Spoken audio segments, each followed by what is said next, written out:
वाहन है सैकड़ों यहाँ पर जंग खा रहे हैं, उनकी नीलामी जल्द से जल्द होना चाहिए जिससे सरकार को जो है अच्छा राजस्व प्राप्त हो। ये प्रश्न किया था कि सर ये जो कंडम वाहन है इनका नीलामी का आखिर कब तक के उपाय।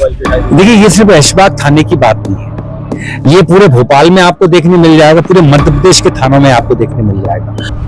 पहली बात तो ऐसे वाहनों की समय पर नीलामी हो जाएगी तो सरकार को अच्छा खासा राजस्व प्राप्त हो जाएगा और सरकार ये भी उसमें एक सूची बनाए कि इनमें से कौन से वाहन किस जुर्म में आखिर आपने पकड़े हैं। अगर किसी ड्रग में या किसी स्मगलिंग में, हत्या में पकड़े गए तो उन वाहनों को तुरंत आप नीलाम करें। राजस्व प्राप्त हो सकता है जिससे आज जो कर्ज की स्थिति है मध्य प्रदेश में उससे भी निजात मिल सकती है।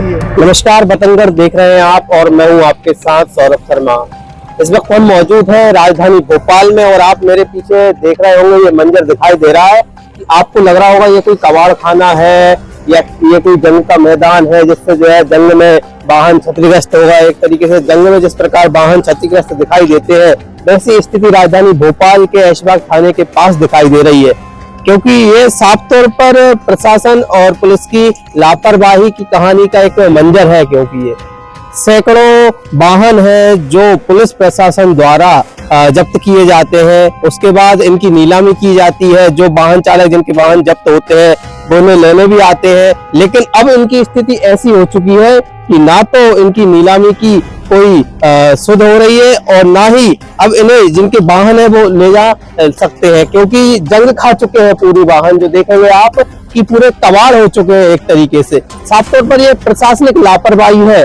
और मैं आपको एक बात बताऊं कि इन वाहनों की अगर नीलामी होती तो सरकार को लाखों करोड़ों रुपए का राजस्व प्राप्त होता, क्योंकि जिस प्रकार हम देख रहे हैं कि भोपाल के ही नहीं मध्य प्रदेश के तमाम थानों के बाहर ऐसी स्थिति नजर आती है।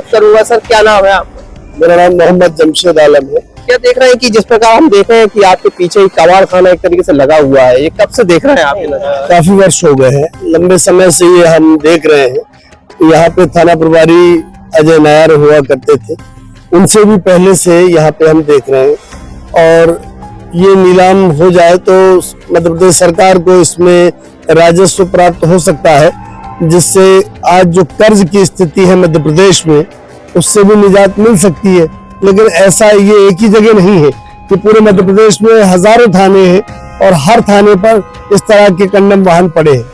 क्या देखते हैं किसकी लापरवाही इसमें देखी जा सकती है कि मतलब सैकड़ों वाहन है जो कई सालों से पड़े हुए हैं, धूल खा रहे हैं, बारिश में जो है जंग खा रहे हैं, लापरवाही किसकी नजर आ रही है?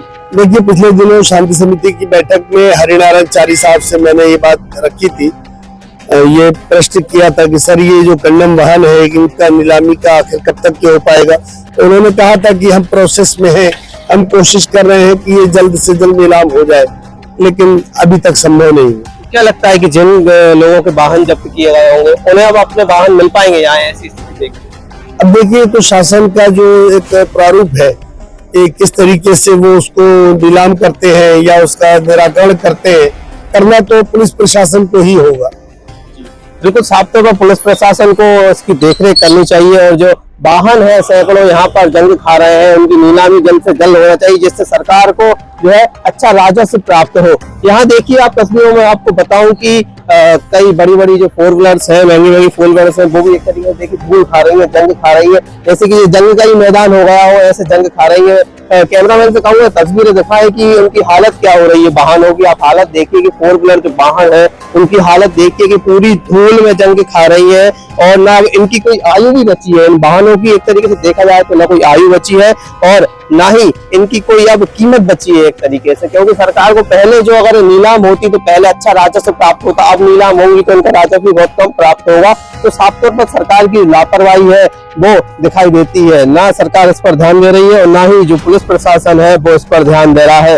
अब देखने वाली बात होगी कि इस पर सरकार क्या एक्शन लेती है, क्या इन वाहनों को अब हमारी रिपोर्ट के बाद जो है इनकी नीलामी की जाती है जिससे जो है जगह का भी प्रभाव पड़े और जो जगह है वो साफ हो पूरी और उसका सदुपयोग किया जाए। सर, अभी हमने देखा है कि ऐशबाग थाने के आसपास का एरिया है पूरा एक तरीके से कबाड़ खाना हो चुका है। जो कंडम वाहन है उनकी नीलामी कई समय से नहीं की जा रही है, क्या देखते हैं किसकी लापरवाही है? देखिए ये सिर्फ ऐशबाग थाने की बात नहीं है, ये पूरे भोपाल में आपको देखने मिल जाएगा, पूरे मध्य प्रदेश के थानों में आपको देखने मिल जाएगा। और इस तरह के जो कंडम वाहन है, सबसे पहली बात तो ये जो है पॉल्यूशन फैला रहे हैं, इनसे एक अलग तरह की गैस भी निकलती है जिसके कारण से आसपास का वातावरण दूषित होता है।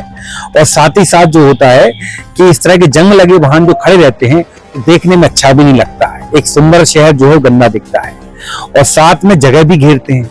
वैसे ही पुलिस महकमे में आप थानों की बात करें तो उसमें जगह की कमी है, ऊपर से इस तरह के कंडम वाहन खड़े होते हैं, ये मैं कहूँगा घोर लापरवाही है।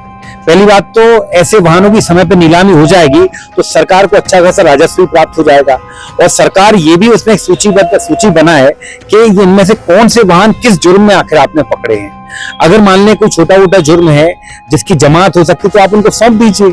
अगर किसी ड्रग में या किसी स्मगलिंग में, हत्या में पकड़े गए तो उन वाहनों को तुरंत आप नीलाम करें या उनको स्क्रैप करें। लेकिन इस तरह से लिंगर ऑन करना कहीं ना कहीं वातावरण को खराब करने वाली बात है और ये कहूंगा इससे सरकार का राजस्व कम होता है, राजस्व प्रभावित होता है।